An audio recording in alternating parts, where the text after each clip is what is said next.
Morning now dawned and Shahrazaad broke off from what she had been allowed to say.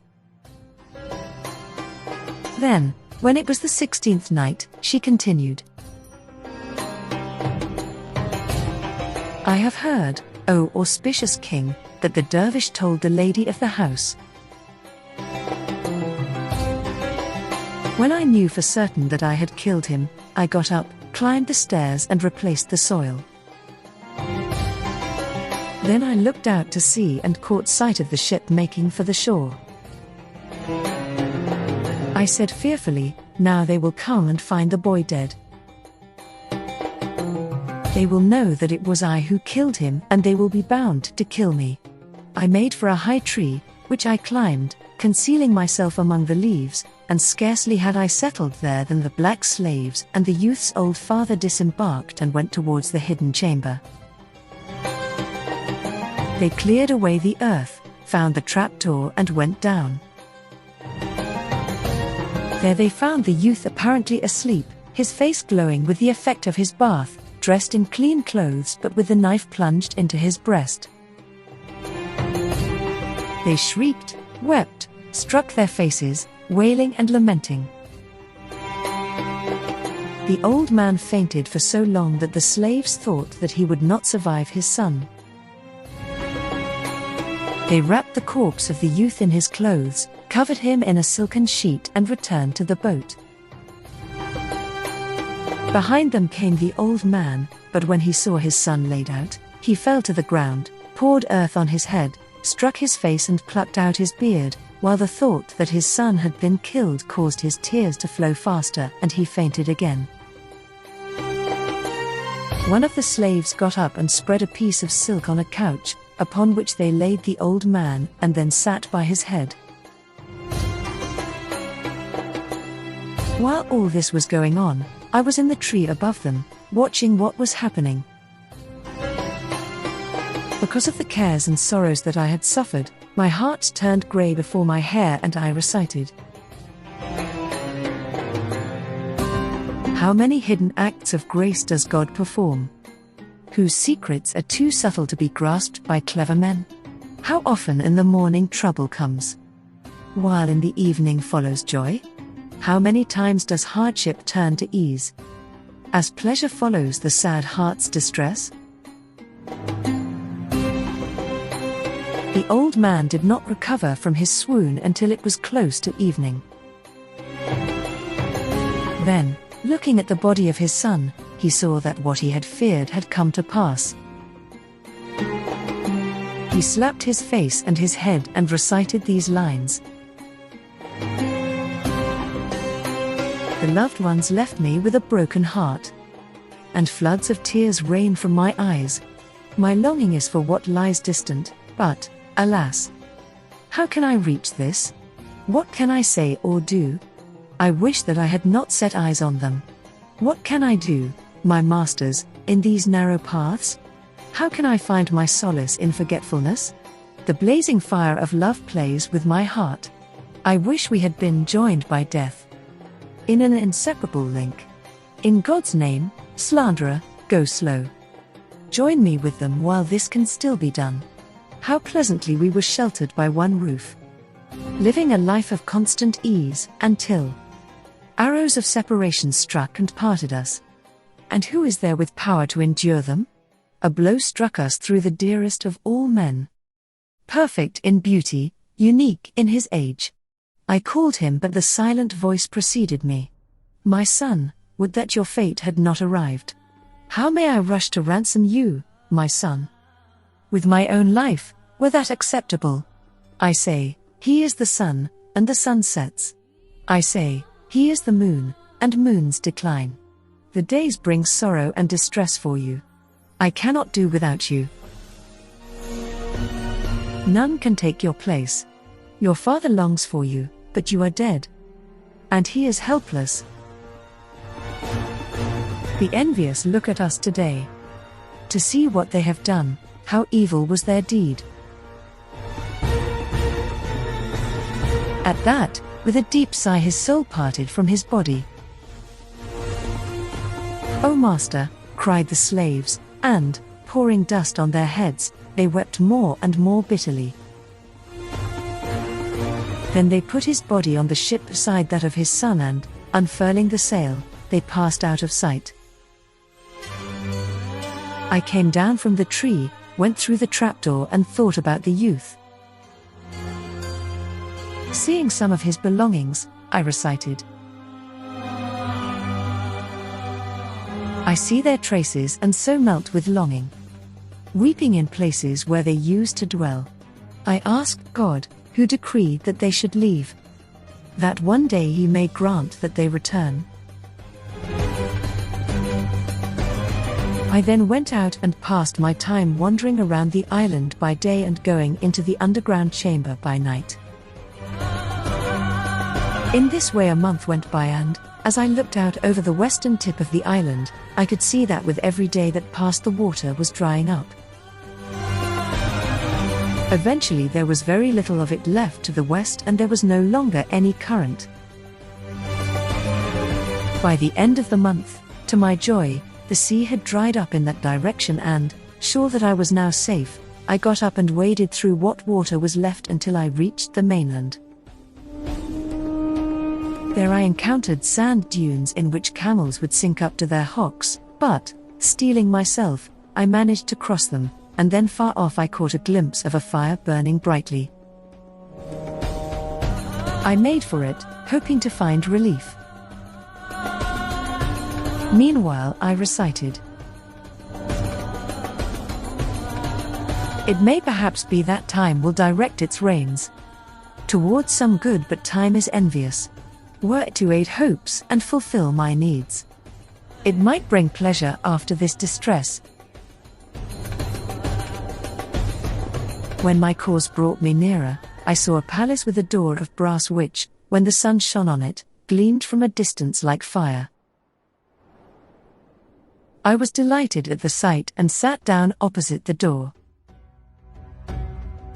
Scarcely had I taken my seat when there came towards me 10 young men, wearing splendid clothes, with a very old companion. All the young men had lost their right eyes, and I was astonished by their appearance and at this coincidence. When they saw me, they greeted me and asked me about myself and about my story. They were amazed when I told them what had happened to me and of my misfortunes, and they then brought me into the palace. Ranged around the hall were 10 couches, each spread with and covered in blue material. In the middle of these was a small couch whose coverings, like those of the others, was also blue. When we entered the room, each of the young men went to his own couch and the old man went to the small one in the middle. He told me to sit down, but warned me not to ask questions about him and his companions or why they were one-eyed. He then brought food for each man in one container and drink in another, and he did the same for me. After that, they sat asking me about my circumstances and my adventures, and their questions and my replies took up most of the night. Then they said, "Sheikh, bring us our due." "Willingly," the old man replied, and after going away into a closet, he came back carrying on his head 10 trays, each with a covering of blue, and gave one to each of the young men. Then he lit 10 candles, fixing one to each tray, and removed the covers. There beneath the covers on the trays was nothing but ashes and grime from cooking pots. All the young men rolled up their sleeves and, with tears and sobs, they smeared and slapped their faces, tore their clothes and beat their breasts, saying, "We were seated at our ease, but our inquisitiveness did not leave us." They went on doing this until it was nearly morning, when the old man got up and heated water for them with which they washed their faces before putting on fresh clothes. When I saw this, I said, "I am astonished, amazed and afire with curiosity." I forgot what had happened to me and, unable to keep silent, I asked them, "Why have you done this, after we had become pleasantly tired? You are men of sound minds, praise be to God, and it is only madmen who act like this." I implore you by what you hold dearest to tell me your story and why you have lost your eyes and why you smear your faces with ashes and grime." They turned to me and said, "Young man, do not be led astray by your youth and do not press your question." Then they got up and so did I, after which the old man brought out food, and when we had eaten and the plates had been removed, they sat talking until nightfall. The old man then rose and lit candles and lamps, before bringing us food and drink. We sat talking in a friendly way to one another until midnight. "Bring us our due," they then told the old man, "as it is time for sleep." He brought the trays with the black ashes and they did what they had done on the first night. The same thing went on for a whole month while I stayed with them, as every night they would smear their faces with ashes before washing them and then changing their clothes. I was astonished at this and became more and more uneasy, to the extent that I could neither eat nor drink. "Young men," I said, "you must satisfy my concern and tell me why it is that you smear your faces." They said, "It is better to keep our secret hidden," but as I was too perplexed to eat or drink, I insisted that they tell me. "This will go hard with you," they replied, "as you will become like us." "There is no help for it," I said, "unless you allow me to leave you and go back to my family, so that I may no longer have to watch all this. As the proverb has it, it is better for me to be far away from you, for what the eye does not see the heart does not grieve over." At this, they took a ram, slaughtered it and skinned it, then told me to take a knife, wrap the skin around me and sew it up. They went on, "A bird called a rook will swoop on you and lift you up, before setting you down on a mountain, where you should slit open the skin and come out. The bird will be scared away from you and will go off, leaving you alone. Walk on for half a day and you will find in front of you a strange-looking palace. Enter it and you will have achieved what you wanted, as it was because we went into it that we blacken our faces and each of us has lost an eye." It would take a long time to explain all this, as each of us has a tale to tell of how his right eye was plucked out. I was pleased when I heard this, and after I had done what they had instructed, the bird came and carried me off, leaving me on the mountain top. I got out of the skin and walked on until I reached the palace, where I found 40 girls, beautiful as moons, at whom no one could tire of looking. On seeing me, they all greeted me warmly. "We have been expecting you for a month," they said, "and praise be to God who has brought us one who deserves us and whom we deserve." They seated me on a high dais and said, "Today you are our Lord and Master and we are your slave girls, under your command, so give us your orders."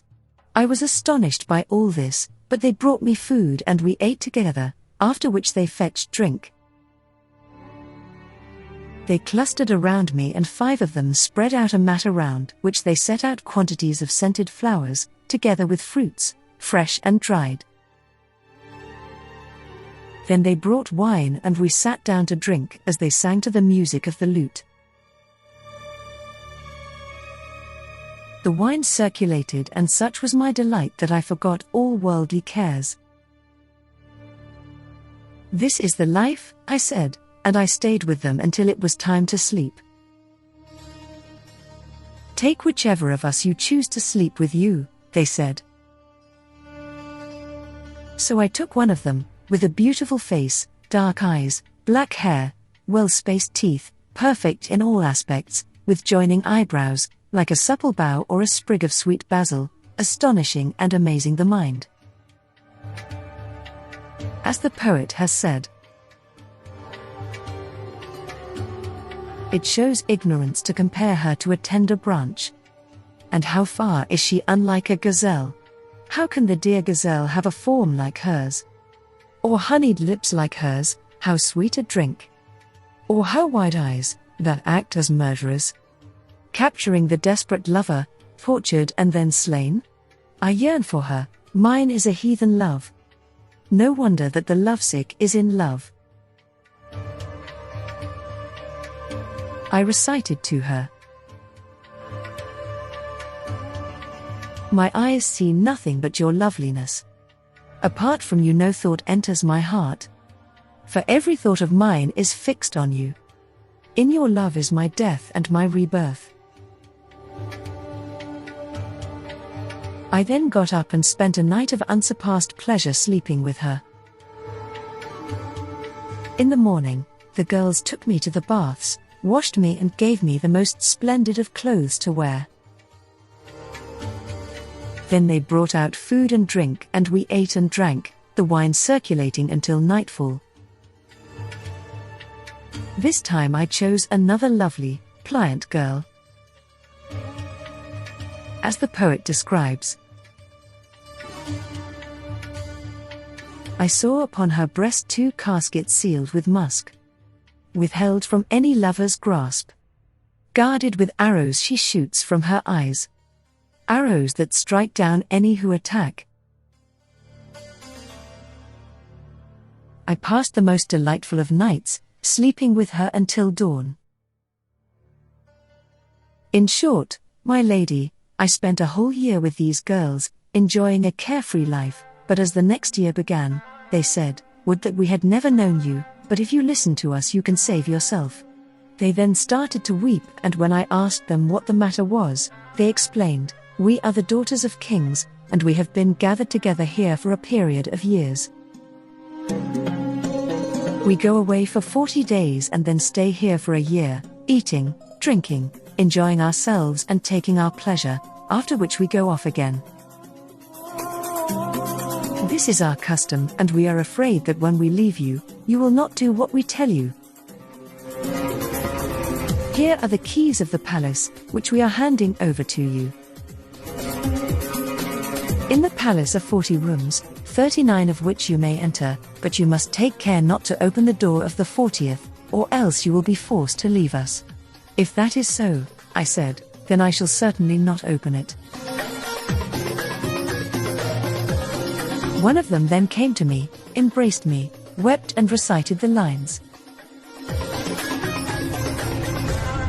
"If after separation we come close again, the frown upon time's face will turn into a smile. If a sight of you serves as coal for my eyes, I shall forgive time all its evil deeds." Then I recited. When she came close to say farewell, she and her heart were allies there to longing and to love. She wept moist pearls, while my tears, as they flowed, were like carnelians, forming a necklace on her breast. On seeing the girl's tears, I swore that I would never open the forbidden room, and after I had said goodbye, they went outside and flew away. So I sat in the palace by myself, and when evening approached, I opened the door to the first chamber and went in. There I found a virtual paradise, a garden with green trees, ripe fruits, tuneful birds and gushing waters. I felt at rest as I walked among the trees, smelling sweet-scented flowers and listening to the song of the birds as they glorified the one God, the Omnipotent. I looked at apples whose color was midway between red and yellow, as the poet has said. An apple's nature has combined 2 shades, the beloved's cheek and the complexion of the timorous lover. Then I looked at quinces that put to shame the scent of musk and ambergris, as the poet has said. Within the quince are all mankind's delights. Its fame surpasses every other fruit. Its taste is wine and its scent diffused musk. Golden in color, shaped like the full moon. I then looked at apricots whose beauty delighted the eye like polished rubies, and after that I left the chamber and locked the door again. Next day I opened the door to the second chamber, went in and found a large space, with date palms and a flowing stream whose banks were carpeted with rose bushes, jasmine, marjoram, eglantine, narcissus and gilliflowers. Breezes passed over these scented flowers and the scent spread in all directions, filling me with perfect happiness. I left this chamber, locked the door behind me and opened the third. Here I found a hall, paved with colored marble, valuable minerals and precious stones. In it were cages of sandalwood and aloes wood, with singing birds, such as the nightingale, the ringdove, blackbirds, turtledoves and the Nubian song thrush. I was delighted by this, my cares were dispelled and I slept there until morning. Then I opened the fourth door to discover a large chamber with 40 closets whose doors were standing open. I went in and saw an indescribable quantity of pearls, sapphires, topazes, emeralds and other precious stones. In my astonishment I exclaimed, "I do not think that there is a single king who has all this in his treasury." Joy filled me, my cares leaving me, and I said, "I am the supreme ruler of the age, my wealth is a gift granted me by God's grace, the 40 girls are under my authority, and they have no other man besides me." I went from place to place until 39 days had passed, during which time I had opened all the rooms except for the one whose door I had been told not to open. This one, which made the number up to 40, preoccupied me and, in order to bring me misery, Satan incited me to open it. I could not hold out against this, and so with only one day left before the girls were due to return, I went to the chamber, opened the door and went in.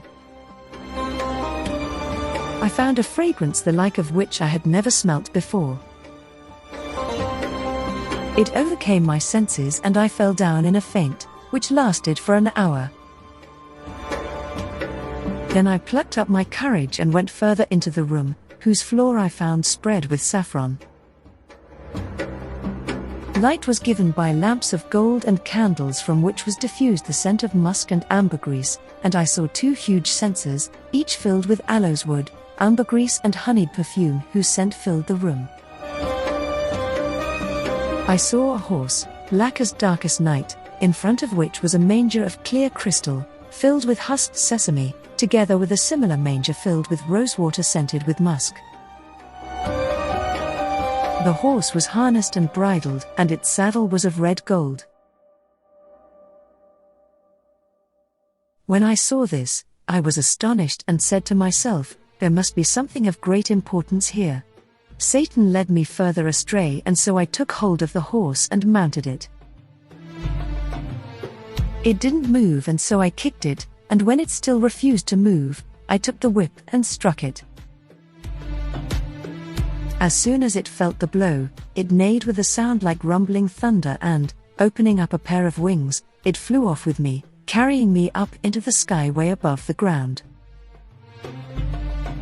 After a time, it set me down on a flat roof and whisked its tail across my face, striking out my right eye and causing it to slide down my cheek. It then left me and I came down from the roof to find the 10 one-eyed youths. "No welcome to you," they said. "Here I am," I replied. "I have become like you, and I want you to give me a tray of grime with which to blacken my face and to let me sit with you." "No, by God," they said, "you may not do that. Get out." They drove me away, leaving me in dire straits, thinking over the misfortunes that had overtaken me. I was sad at heart and tearful when I parted from them, and I said to myself in a low voice, I was resting at my ease, but my inquisitiveness would not leave me. So I shaved off my beard and whiskers and wandered from place to place. God decreed that I should remain safe, and I reached Baghdad yesterday evening, where I found these 2 men standing in perplexity. I greeted them and introduced myself as a stranger. "We too are strangers," they said, "so we agreed to go together, all of us being dervishes and all being blind in the right eye. This, lady, is why I am clean-shaven and have lost my eye. You can touch your forelock and go," she told him, but he replied, "Not before I have heard what these other people have to say." The lady of the house then turned to the Caliph, Jafar and Mazra and said, "Tell me your story." Jafar came forward and told her the story that he had told to the doorkeeper when they entered, and when she heard this, she allowed them all to leave. In the lane outside, the Caliph asked the dervishes where they were proposing to go as dawn had not yet broken. When they said that they did not know, he told them to come and spend the night with him. "Take them," he said to Jafar, "and bring them to me in the morning, so that we may write down what has happened." Jafar did as he was told, and the Caliph went up to his palace, but found himself unable to sleep that night. In the morning, he took his seat on the imperial throne, and when his officials had assembled, he turned to Jafar and told him to bring the 3 ladies, the 2 bitches and the 3 dervishes. Jafar got up and brought them all, the ladies being veiled. Jafar turned to them and said, "You are forgiven because of your earlier kindness, although you did not know who we were. I can tell you now that you are standing before the 5th of the caliphs of the Banu Abbas, Harun al-Rashid, the brother of Musa al-Hadi and son of al-Mahdi Muhammad, the son of Abu Jafar al-Manzar, the son of Muhammad, the brother of al-Safa, son of Muhammad. You are to tell nothing but the truth." When the ladies heard what Jafar had said as spokesman for the commander of the faithful, the eldest of them came forward and said to the Caliph, "Commander of the faithful, mine is a story which, were it written with needles on the inner corners of the eyeballs of mankind, would serve as a warning to those who take heed and counsel to those who profit from counsel.